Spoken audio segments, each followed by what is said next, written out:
is money, hey. Benny is money, hey. Benny is money. C'est la révision des comptes, hey. Benny is money, hey. Benny is money, hey. Benny is money. C'est la révision des comptes, hey. Benny Mimosa, Benny Two Belts. Benny best in the world, l'univers au complet. Monday night Benny, Friday night Benny. 2 fois semaine on est béni par notre sauveur qui est béni. On se croise les doigts pour un actif, on a déjà des passifs. Une clap de golf pour Benny, une clap de golf pour Benny. Benny is money, hey. Benny is money, hey. Benny is money. C'est la révision des comptes, hey. C'est la révision des comptes, hey.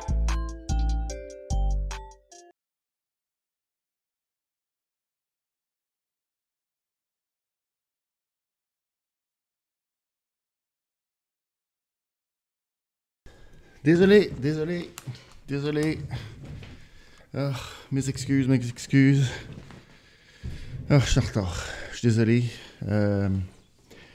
Bon début d'émission, tout le monde. Merci beaucoup d'être là. Désolé, j'étais en conversation avec Vince McMahon. Ben oui.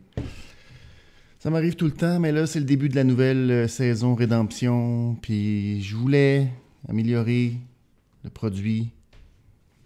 J'ai appelé Vince.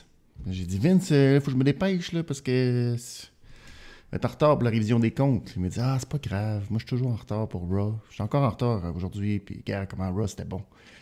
Fait que j'ai dit, ouais, ben, il faudrait justement, je pense, ça serait peut-être mieux, quand je regarde le résultat, que je sois à l'heure, tu sais. Puis il m'a dit, non, gars, pour la prochaine saison, fais ça plus short, punchy, bing bang. Il m'a dit, depuis que Raw est 3 heures, c'est pas bon. Fait que, tu sais, j'ai dit, c'est il connaît ça, Vince. Cordonnier mal chaussé, mais il connaît ça. Fait que, voilà, merci beaucoup d'être là. Et aujourd'hui, je vais essayer d'être plus serré dans ma comptabilité. Donc, on va essayer d'être un peu plus rapide, passer moins de temps à décrire, passer plus de temps à vous commenter et essayer de trouver le beau, le positif dans l'émission de Raw du 19 avril 2021. Donc, pour la formule d'aujourd'hui, j'étais pas certain, mais vu le pacing du show, je vais passer au travers des passifs et vous garder les actifs pour la fin. Comme ça, on va se donner une note le fun et terminer cet épisode sur une note positive. Alors, on va essayer de donner un petit format plus proche d'une ride en métro parce que le beau temps et l'espoir arrivent peut-être. En tout cas, on se croise les doigts. Qu'un jour, tout le monde va retourner travailler. Alors, je vais vous donner une version qui est plus serrée, qui va ressembler plus à une ride de métro et qui va vous permettre de partir votre journée grunky. Alors, merci beaucoup d'être là et je ne suis pas encore à l'étape d'être positif comme RoboChuck, mais ça s'en vient, peut-être. En tout cas, je vais essayer d'être positif, voilà. Alors, on part ça rapidement dans le tapis. La première promo du jour, Drew McIntyre, qui nous résume sa semaine dernière, hein, que ça y est tombé dessus. Lui, il s'est dit, je voudrais affronter Bobby une autre fois. Tabarnouche, ça y est tombé dessus, comme rien. Alors, il était très content de ça. Et, mais en même temps, il voulait de la rétribution. Retribution. Parce qu'il s'était fait attaquer par T-Bar et Mace. Oh, quel jeu de mots. Alors, il s'est dit, hey, c'est pas vrai que c'était une coïncidence avec MVP et tout. Fait que, tu sais. Là, MVP est sorti. Voyons donc, comment ça, tu dis des allégations comme ça? J'ai rien à voir là-dedans. Nous autres, on s'est débarrassé là, du bois mort dans Hurt Business. Puis Bobby a décidé, non, plus besoin. Fait que on va pas commencer à s'associer avec d'autres mondes. Là. C'est une pure coïncidence, rien à voir là-dedans. Alors, Drew est descendu, puis il a dit à MVP, ah ouais, rien à voir là-dedans. Paf! Se fait attaquer par Mace et T-Bar. Presque à l'aveuglette. C'était pas super bien fait de la part de Mace, mais T-Bar est arrivé par derrière, et là, ils lui ont fait le double chokeslam dans le ring. Alors, c'est ça. Et après, ils sont repartis, passés tout droit de MVP pour faire comme s'il n'y avait pas de connivence. sont arrivés en arrière avec M. Patrick dans la Gorilla Position et là, ils se sont mis à dire des noms d'animaux pour finir par dire Tigers.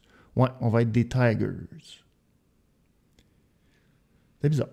Alors, ça a été ça. Et Joe, lui, est allé voir après Adam Pearce pour dire « Hey, je vais les planter tout de suite à soir.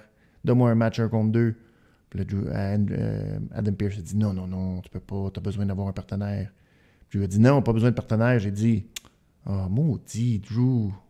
Ouais, t'es encore obligé de te mettre dans un match 1 contre 2. Finis plus cette histoire-là. » Alors, il y aura un match 1 contre 2 plus tard.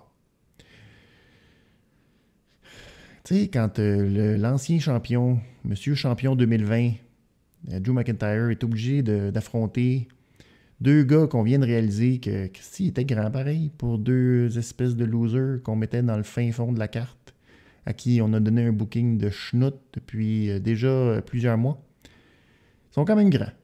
Alors, nous autres, on est supposé croire que deux gars qui étaient super losers, tout à coup, sont crédibles et qu'ils peuvent affronter McIntyre. Ça nous gronque. Mais malheureusement, ça part passif. Premier match de la soirée. Ben là, je savais pas, parce que là, on nous a montré la reprise du match entre Shelton Benjamin et Cedric Alexander face aux Viking Raiders. Puis là, c'était long quand même. Je me disais, mon Dieu, ils vont-tu représenter le match au complet?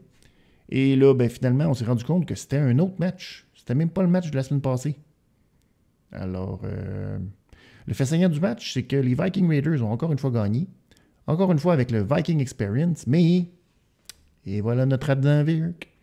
Vous vous souvenez d'Adnan Virk? Adnan, qui commente la lutte à la manière du baseball. Alors, Adnan s'amène au bâton pour nous parler des Viking Raiders. Alors, il voit devant lui l'action et il nous dit « Oh là là, c'est le moment du Viking Express! » Une chance que Corey Graves est là pour le sauver. Et lui dit « Non, c'est le Viking Experience, n'oublions pas. » Alors, Adnan Virk finit sa présence dans le premier match en disant « Bravo aux Viking Raiders qui ont remporté grâce au Viking Express. » Puis, il lâche pas le morceau. Alors, bravo Adnan. C'est comme ça qu'on finit par se trouver une voie, un peu à la manière de Michael Cole, qui trouve souvent le moyen d'appeler les Dirty Dogs des Top Dogs. Alors, Adnan, lui, c'est pas le Viking Experience, c'est le Viking Express. Alors, même note que la semaine dernière, 2,75 et encore un beau passif, parce que copier-coller, c'est toujours bon, ça, hein? Charlotte, qui nous poursuit. On n'est pas dans l'épisode de la semaine passée, là. On est dans un nouvel épisode. Faut le savoir. Il y a une promo de Charlotte. Une chance qu'elle est habillée différemment, parce que sinon, on ne l'aurait pas su que c'était pas l'épisode de la semaine passée. Charlotte qui dit « Ah, après ma promo de la semaine dernière, les lutteuses, toutes les lutteuses du roster ont dit « Ah, c'est qu'on l'aime pas, Charlotte. » Mais c'est des hypocrites parce que même entre elles, ils s'aiment pas. Charlotte a dit « Ah, il y a eu tout un match pour le titre de Raw à WrestleMania entre Rhea Ripley et Asuka. Mais tu sais quoi? Je les ai déjà battus les deux. Fait que c'est de la merde, ça. Fait que là, Asuka est sortie, Rhea Ripley ensuite est sortie, puis là, tu te dis, oh mon Dieu, il va y avoir toute une réponse à ça. Mais non, il laisse continuer Charlotte de parler. Et là, Asuka, à chaque fois qu'elle essaie de parler, Charlotte dit, ta gueule, Asuka, je veux parler. Non, ta gueule. Fait que là, Asuka est comme, non, Charlotte, ta gueule. Charlotte, ta gueule. Et là, Asuka dit, Charlotte, moi te battre, ma maudite bitch. Oh ben là. Par la musique, comment tu veux? Tu peux pas continuer, c'est possible. C'est trop fort, ça. Parce que vous savez, quand les scripteurs, les writers de la WWE écrivent des insultes, il y a comme deux paniers. Il y a un panier d'insultes pour les lutteurs et un panier d'insultes pour les lutteuses. Alors, il y a toujours une variation. Là, on pige des affaires. Puis là, on dit, OK, là, c'est le moment de l'insulte. Stupide. OK, ben, ça va être stupide. Après ça, loser. Ah, ben là, ça va être loser. Ah, idiot. Ah, ça va être idiot. Fait que là, il pige après ça dans les femmes. Puis là, OK, ben là, elle, il faut qu'elle l'insulte. Qu'est-ce qu'elle va dire? Bitch. OK. L'autre? Bitch. OK. Là, une troisième promo. Bitch. C'est comme, ils se disent, mais un moment donné, il va y avoir autre chose là-dedans. Bitch. Caroline. Pas chanceux. Pogne toujours le mot bitch. Bitch. C'est juste ça qu'ici. Les femmes, bitch. Alors, je bitch. Passif. Prochain match, Nia Jax, Shayna Baszler qui affronte Lana et Naomi. Un match tout à fait nouveau, qu'on n'a pas vu souvent, qu'on n'est pas habitué de voir du tout. Shayna, bon, d'abord, il faut mentionner gros geste de solidarité de Naomi dans son entrée, parce que Lana, on sait, s'habille maintenant aux couleurs glow pour pouvoir glow durant l'entrée de Naomi. Alors, Naomi, elle, maintenant, durant leur entrée dans le ring, a fait comme le super kick de Lana qui se monte la jambe bien haut en signe de solidarité. C'est un beau geste, ça, de la part de Naomi. Alors, pendant que dans le match, Shayna Baszler essaye de briser le bras de Lana, et elle parvient avec succès en donnant un bon stomp sur son poignet, Mandy Rose et Dana Brooke nous arrivent sur la passerelle, juste en dessous du Titantron, pour nous présenter des vidéos. Ben oui, ils présentent des beaux vidéos. Alors, on prend un premier vidéo de Nia Jax et Shayna Baszler qui regardent Mandy se planter à WrestleMania. Deuxième vidéo, on nous présente cette fois Nia Jax qui se fait planter par Dana Brooke et Mandy en coulisses. Et troisième vidéo, Nia Jax qui plante durant le match de la semaine dernière. Elle essaie de rentrer dans le ring, puis là, elle s'enferme, puis c'est ridicule. Ah là, Nia Jax, c'est un beau maudit, Colin, là, tu veux vraiment... Alors, elle part en marchant, naturellement, pour aller attaquer Mandy et Dana, qui, heureusement, parviennent à s'en sortir facilement en s'en allant. Alors, pendant ce temps, ben là Shayna ne sait pas quoi faire. Là. Ça fait 5 minutes qu'elle pogne Lana, puis là, elle regarde Nia Jax, puis elle la voit s'en aller, puis elle ne sait pas quoi faire. Alors, tout ça la distrait. Naomi et Lana tentent du mieux qu'elles peuvent pour faire un double X-Factor. Et Shayna, ben, subit la défaite. Et là, Nia qui se retourne, puis elle dit « Ah ben, mon Dieu, on vient de perdre. » 2$ sur 5 pour ce match. Et c'est un autre passif. Quelle surprise. Alors, beaucoup de passifs à date. Mais je vous rassure, il y a un petit moment actif que j'insère entre toute cette série de passifs parce que je veux vous remonter le moral. Miz et Maryse qui viennent célébrer durant un segment de Miz TV la nouvelle saison de Miz and Mrs. qui est un véritable succès. On va les croire sur parole. Alors, ils s'aiment ces deux-là. C'est fantastique à quel point ils s'aiment. Et dans le ring, ils se disent des petits mots d'amour, puis comment ça... Oh, de toute beauté. Et là, ils s'embrassent. Les feux d'artifice partout, c'est fantastique. On sort le champagne, et là, Damien Priest vient tout interrompre. Et Damien Priest, qui joue son rôle à merveille, c'est-à-dire interprète incroyable de lignes pas du tout scriptées, à la manière de Miz, j'ai une référence à la culture populaire et à l'actualité des derniers jours à te faire pour t'insulter. C'est-à-dire dire que Jake Paul est aussi désillusionné que toi de penser qu'il est un combattant. J'espère que ça t'insulte. Et Miz est insulté, parce que Miz, il a l'insulte facile. Alors, c'est bon. Alors, Damien Priest boit du champagne. Il dit « c'est bien pas bon, ça. » Alors, Miz prend le verre de Maryse et il sac ça d'en face de Damien Priest. Et là, il se sauve en courant. Ça va nous mettre la table pour un match. Là, vous dites « c'était bien pas bon, ce segment-là. » Mais non, c'était très bon, parce que Maryse, elle a dit à Damien Priest, et en français et en québécois, je te regarde, tu penses que t'es tout, toi, mais je te regarde, puis t'es rien. Ho ho! Bang! Juste pour ça, ça mérite un actif. Plus de Maryse qui parle en québécois. C'est ça qu'on veut à Raw. Donnez-nous ça pendant une couple d'heures. C'est mieux que n'importe quoi. Ouh! Quel moment, j'en suis toute... j'ai des frissons d'entendre Maryse parler en québécois. Il me manque un petit sac, ça aurait été drôle, mais c'est quand même PG. Alors, prochain match, Kofi versus Elias. Elias qui fait sa promo dans le ring. Et là, il essaie de jouer, mais il est encore interrompu par un son vraiment désagréable. C'est une bass, et c'est Xavier Woods, cette fois, qui l'interrompt avec sa bass. Ah, c'est pas drôle, ça. Colin. La semaine passée, c'était le trombone. Cette fois-ci, c'est une bass. Tabarnouche. Il a tous les instruments de musique dans son sac, ce petit Xavier. Alors, il y a un match entre Kofi et Elias. Dans mes notes, j'ai écrit « Pire SOS à jamais ». On va dire deux gars qui essaient de faire un SOS Ouh là là, ça avait l'air d'une mauvaise game de Twister. C'était raté complètement.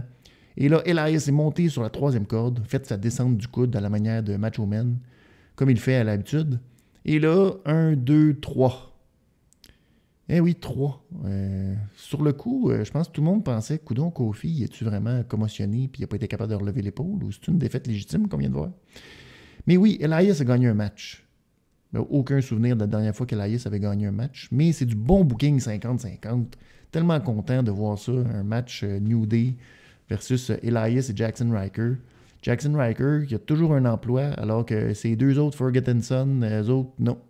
Eux qui ont subi les conséquences des propos épouvantables de Jackson Ryker. Et non, eux autres n'ont plus de job, mais Jackson Ryker, toujours une job. Alors, hein, bravo, 2,75 et passif. Parce que...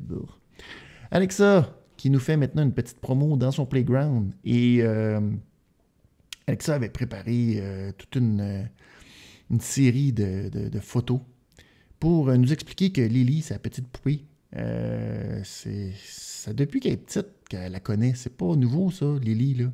C'est une poupée qu'elle avait quand elle était jeune. Là. Et là, il y a un membre de l'équipe de la WWE qui a eu la tâche, pas facile, de faire du Photoshop et d'inclure toutes les photos de Lily dans les photos d'enfance d'Alexa. Mais il y a eu ce job-là, il devait être 4h30, 4h45 à peu près, cet après-midi. Alors, malheureusement, Photoshop, ça n'était pas sa force. Mais ce qu'on a appris de plus troublant, c'est que Lily, elle a forcé Alexa Bliss quand elle était petite, là, parce qu'Alexa est allée au parc, puis elle avait une petite fille qui mangeait de la crème glacée. Puis là, Alexa a dit, oh, j'aimerais ça manger de ta crème glacée. Puis là, la petite fille a dit, ben non, c'est ma crème glacée. Fait que là, Alexa, elle l'a plantée. Puis elle a mangé sa crème glacée. Puis là, quand la psychologue a dit, mais pourquoi t'as fait ça, Alexa? T'es bien pas fine. Elle a dit, ben non, c'est pas moi, c'est Lily qui m'a dit de faire ça. Puis Lily, elle aime pas les autres lutteuses. Ça, c'est troublant parce que là, ça nous confirme que Alexa va probablement essayer de manger la crème glacée des autres lutteuses du roster. Alors, j'ai mis ça dans la colonne des passifs parce que moi, je veux qu'Alexa Bliss, ça se batte pas contre les autres lutteuses. Surtout pas Rhea Ripley, mettons. Ce serait tellement ridicule. Surtout pour une crème glacée. Ah, Mandy et Dana, par la suite, on dit à Sarah Schreiber, on n'est pas des bullies, nous autres. C'est Nia Jax puis Shayna Baszler qui ont commencé. Nous autres, on n'est pas des poffines de même. Pas parce qu'on fait la même affaire que les poffines qu'on est des poffines. Alors, Nia Jax est arrivé, hey, vous autres les poffines. Là, Mandy et Dana se sont sauvés. Mais là, Shayna est arrivée en arrière de Nia Jax et elle a dit, là, Nia, là, t'es pas mal distraite, t'es toujours distraite, pas mal tannée que tu sois distraite. Alors là, arrange tes affaires, parce que moi, je suis tannée que tu sois toujours distraite. Parce que sinon, puis là, Nia Jax a dit, mais sinon quoi?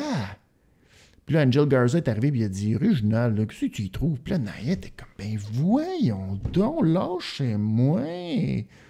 Qu'est-ce qui se passe? En plus d'avoir de la dissension avec toutes les lutteuses et de la dissension avec ma partenaire, puis là, il y a un nouvel homme qui s'intéresse à moi. Mon Dieu, que je suis troublé. Je n'ai pas donné de note à ça, mais c'était troublant pareil. Drew McIntyre qui a affronté T-Bar et Mace dans un premier match. Dans le match, à un moment donné, quand Mace a vu que ça allait pas bien pour T-Bar, a décidé de rentrer dans le ring et de frapper Drew McIntyre. Alors, ben là, il n'avait pas le droit de faire ça, disqualifié. Et là, ben, logiquement, quand tout ça est arrivé, puis que là, T-Bar et Mace tapochaient à deux sur Drew, Braun Strowman est arrivé.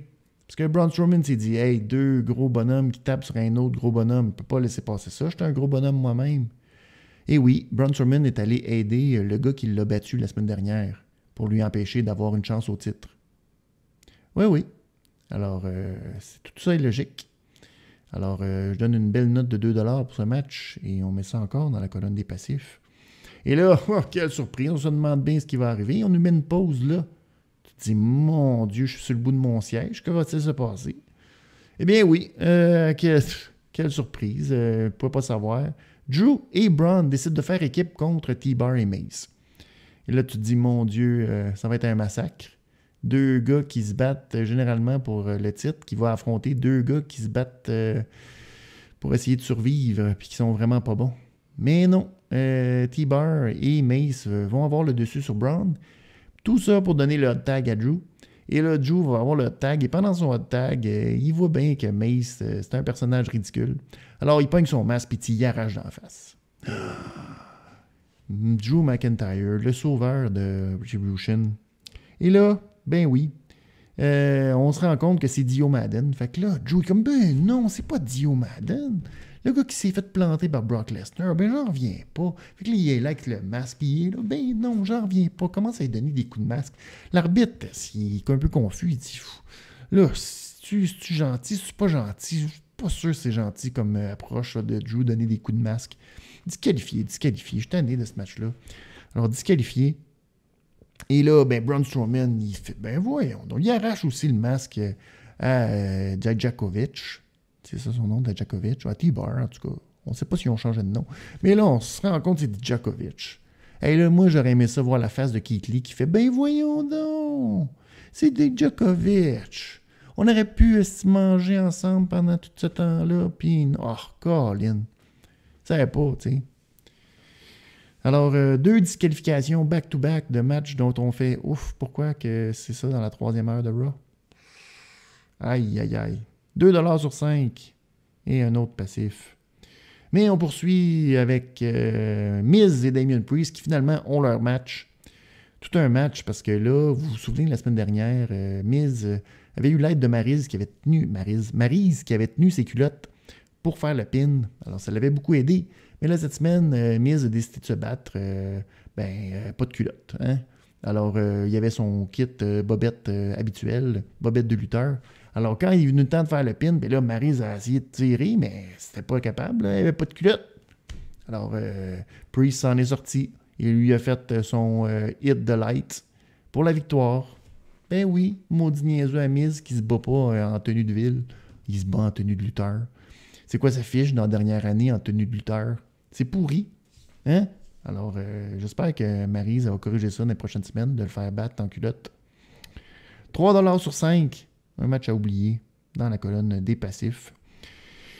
Ensuite, il y a eu Sheamus qui est allé voir un peu plus tôt Adam Pearce. Et là, Adam Pearce se dit, hey, des champions américains. Il y a bien des champions américains qui ont fait des Open Challenge. Ce serait bien que tu fasses des Open Challenge. Fait que là, Sheamus se dit, OK, on va faire des Open Challenge. Tu t'insistes. Mais pas question que je mette ma ceinture en jeu. Je m'appelle pas John Cena. Moi. Fait que Sheamus, là, après ça, est arrivé dans le ring pour faire une promo pour dire, je fais un Open Challenge. Mais là, c'était pas clair. Il mettait-tu sa ceinture, pas sa ceinture. C'était pas clair. Mais là, il a dit, je fais un Open Challenge. Alors, qui est arrivé?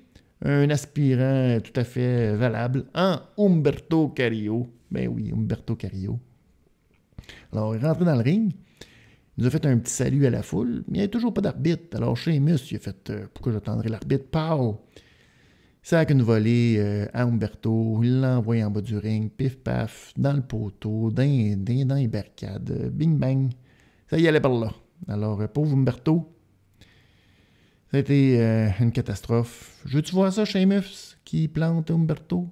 Pas vraiment. Hein? Alors, un autre passif. Et la grande finale, Asuka face à Charlotte, parce qu'il fallait bien un match entre Asuka et Charlotte. Mais Rhea Ripley est arrivée ringside. Elle a oublié sa chaise. Fait que là, c'était un peu gênant. Il a fallu qu'elle fasse le tour, qu'elle aille chercher une chaise, elle revienne s'asseoir, ça rentre. Finalement, il y a eu des beaux moments, comme Charlotte qui donne un coup de coude. Et devant la caméra, en gros zoom, paf, elle se donne une grosse claque sur la cuisse. Alors, oh là là, j'ai bien hâte de voir l'amende salée que Charlotte va avoir pour ça. Alors, eh bien, Charlotte a eu finalement le dessus sur Asuka, a réussi à faire son figure 8, donc en faisant le petit pont. Mais là, l'arbitre, il demandait à Asuka, vas-tu taper? Ripley est arrivé, puis elle a tiré ses bras à Charlotte. Alors là, ça a permis à Asuka de revenir, donner un bon coup de pied à Charlotte, faire un pin en genre de crucifix pin pour la victoire. J'ai donné une note de 3$. Et parce qu'on savait très bien que c'est ça qui allait arriver, que Rhea allait intervenir. Hein? Parce que c'était comme parce que l'autre est passif. Et pourquoi passif en plus?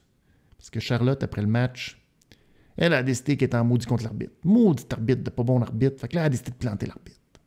Et là, il y a 2 autres arbitres qui sont arrivés. Mais ça ne l'a pas empêché de continuer à planter l'arbitre 1 fois, 2 fois, 3 fois. Il n'y a personne qui a décidé de se mettre entre Charlotte et l'arbitre. Ils ont tous laissé se faire ça. Et là, on apprenait plus tard que Charlotte est mise à l'amende 100 000 $. 100 000 $ pour Charlotte.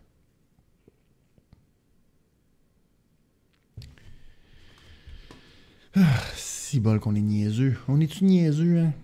Mais on n'est pas niaiseux parce qu'il y a eu un actif majeur dans ce Raw. C'est le match. Vous devez aller voir ce match-là. C'est incroyable. Un match entre Riddle et Randy Orton. Orton faisait une entrevue, puis là, Riddle s'est mis à tourner autour, en trottinette.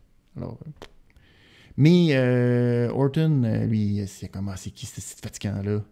Mais là, Riddle, il voulait être en équipe avec Orton. T'es comme, on pourrait être les RK Bro. Mais ça n'a pas tellement pogné avec Orton. En tout cas. Mais Orton est allé voir Adam Pearce. Il dit, hey, il y a un esti fatigant qui se promène en trottinette, pas de souliers. Je sais pas c'est quoi son nom, mais je veux le planter à soir. Fait que donne-moi un match. Alors, ils ont eu un match. On pouvait s'attendre à un match ordinaire, un peu plate, mais non. Excellent match. Il commençait un peu bizarre. La première partie, c'était essentiellement Riddle qui essayait d'endormir Orton avec la prise du sommeil. Comme 4 fois en ligne, il a essayé, ça ne marchait pas. Il recommence. Il sautait dans le dos. C'est très bizarre. Mais après, au retour de la pause, c'était Paclao, les claques, les coups, ça finissait plus. Même Orton avait le chest tout rouge de claques de Riddle. Et c'était un match quasiment, tu pouvais te dire, hey, ça aurait été à WrestleMania. Ça n'aurait pas été si désagréable que ça. Alors, c'est un très bon match de Raw auquel j'aurais pu donner 4,25 s'il avait fait la finale que Riddle était monté sur la troisième corde, avait fait un floating bro, puis ça avait été renversé en RKO. Ça aurait été incroyable. Mais non. C'est Randy qui a tenté un RKO, mais Riddle a transformé ça en crucifix pin pour la victoire. Alors, ça a comme baissé un petit peu ma note à 3,75. Mais 3,75 pour un match de Raw, c'est assez exceptionnel. Alors, très, très, très bon match. C'est ça l'actif du jour. Allez voir ce match-là. Et maintenant, on va passer rapidement aux Awards. Merci beaucoup à RoboChuck, merci beaucoup à Marcus Black pour vos awards et on va lire vos awards immédiatement. Pour voir mes awards, vous pouvez aller sur le site de C'est juste de la lutte. Ils seront tous là. Alors, le premier award, le superbe, RoboChuck l'a donné à Riddle face à Randy Orton avec raison. La clap de golf, les deux l'ont donné au coup de coude de Macho Man, c'est-à-dire de Elias pour la victoire. C'est correct. Le niaisement, Marcus Black l'a donné à Riddle qui bat RKO. Mais pourtant, moi je trouvais que ça avait du sens. Enfin. Le Jean Héroldi, RoboChuck l'a donné à Charlotte. La contravention, il l'a donné à Lana. Même si, tu sais, c'est pour Glow. Mais non, ça a l'air que RoboChuck, même s'il est positif, il n'aime pas le Glow. La pause pisse, les deux l'ont donné au tag féminin. Très, très ordinaire. Puis c'est tellement pas bon qu'on a mis même des vignettes vidéo dedans. Le beaucoup bien, c'est Marcus Black qui l'a donné aux Viking Raiders. Pourquoi pas? 2 victoires consécutives. Hein? Et la grosse nouille, Humberto Carrillo et Nia Jax. Et je vous laisse avec mon Nostradanique. Il y aura un match entre Reginald et Angel Garza. Un Nia Jax on a pole match pour pouvoir attraper son cœur. Et ce match-là aura lieu à WrestleMania. Backlash. Pre-show. Et voilà. C'est comme ça qu'on se laisse. Merci beaucoup d'avoir été là. Et nous, on se revoit très bientôt. Peut-être plus bientôt qu'on pense. Alors, soyez attentifs. Regardez bien ce qui va se passer. Et on vous souhaite une bonne semaine. Puis, il y a des meilleurs shows qui s'en viennent dans les prochains jours. Vous pouvez regarder ça au lieu de Raw, qui n'est pas toujours très bon. Mais on se laisse. Bonne semaine tout le monde. Et à bientôt.